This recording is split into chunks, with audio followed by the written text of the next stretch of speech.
പരീക്ഷകൾ വരുമ്പോൾ പ്രത്യേകിച്ച് കുട്ടികൾ വളരെ ആകാംക്ഷാഭരിതരാകും. അവർ വളരെ ഭയപ്പെടും. പഠിച്ചത് ഓർമ്മ വരുമോ എന്ന് അവർക്ക് സംശയമുണ്ടാകും. എത്ര പഠനത്തിൽ മികവുള്ള കുട്ടികളായാലും സമചിത്തതയോടെ ദൈവാശ്രയത്തോടെ പരീക്ഷകളിൽ പങ്കെടുത്ത് വിജയം നേടണമെന്നാണ് എനിക്ക് പറയാനുള്ളത്.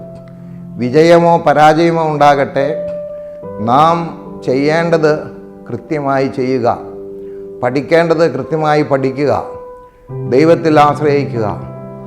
ആ വിധത്തിലുള്ള ഒരു മാനസിക ഭാവം നമുക്ക് ഉണ്ടാകുമ്പോൾ പരീക്ഷകളിൽ നാം മുന്നേറും, വിജയസാധ്യത വർദ്ധിക്കും. ദൈവത്തിൽ ആശ്രയിക്കുക എന്നുള്ളത് പരമപ്രധാനമാണ്. അത് മാത്രവുമല്ല, ഈ പഠന കാര്യങ്ങളെക്കുറിച്ച് ഒട്ടേറെ നിർദ്ദേശങ്ങളും ഉപദേശങ്ങളും വിശുദ്ധ വേദപുസ്തകത്തിൽ പറയുന്നുണ്ട്. കർത്താവ് ഒരു വലിയ അധ്യാപകനായിരുന്നു. കർത്താവ് എന്നും വിദ്യാർത്ഥികളോട് സംസാരിക്കുന്നത് പോലെ തന്നെ പുരുഷാരത്തോട് സംസാരിച്ചിരുന്നു. അതിൽ ജീവിതത്തിൻ്റെ എല്ലാ മേഖലകളെയും അതിൽ ഉൾപ്പെടുത്തിക്കൊണ്ടുള്ളൊരു സിലബസാണ് കർത്താവായ യേശു ക്രിസ്തുവിൻ്റെ അധ്യാപനത്തിൽ ഉണ്ടായിരുന്നത് എന്നാണ് എനിക്ക് പറയാനുള്ളത്. അതുകൊണ്ട് വിഷമിക്കാതെയും ആകുല ചിന്തകൾ ഇല്ലാതെയും ദൈവത്തിൽ ആശ്രയിച്ച് കൃത്യമായി പഠിക്കുകയും അത് തക്ക സമയത്ത് എഴുതാനും ഓർക്കാനും നിങ്ങൾക്ക് കഴിയട്ടെ എന്ന് ഞാൻ പ്രാർത്ഥിക്കുകയാണ്.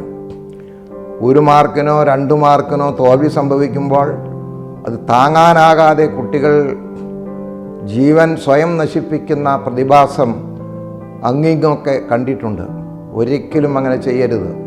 അത് നമ്മുടെ ഒരു ദുർബല നിമിഷത്തിൽ നമ്മുടെ മനസ്സിൻ്റെ ധൈര്യക്കുറവ് നിമിത്തം എങ്ങനെയാണ് മറ്റുള്ളവരെ അഭിമുഖീകരിക്കുക എന്നുള്ള പ്രയാസം കൊണ്ട് സംഭവിക്കുന്ന ഒരു നേരിയ പിശക് ആണെന്നാണ് എനിക്ക് തോന്നുന്നത്.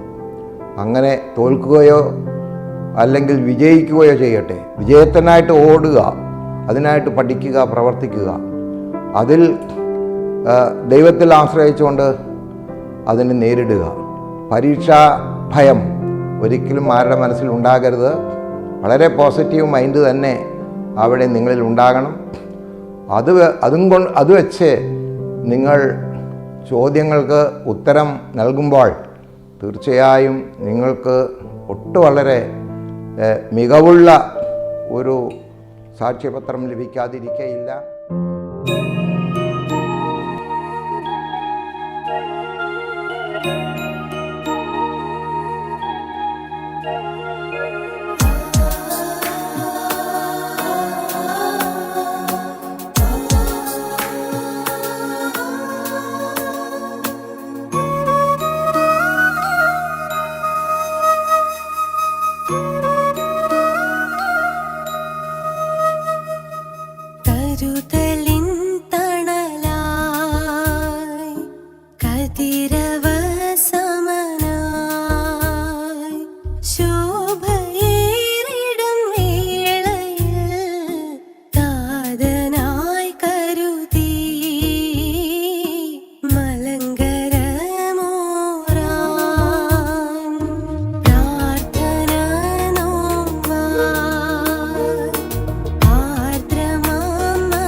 See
നന്ദി.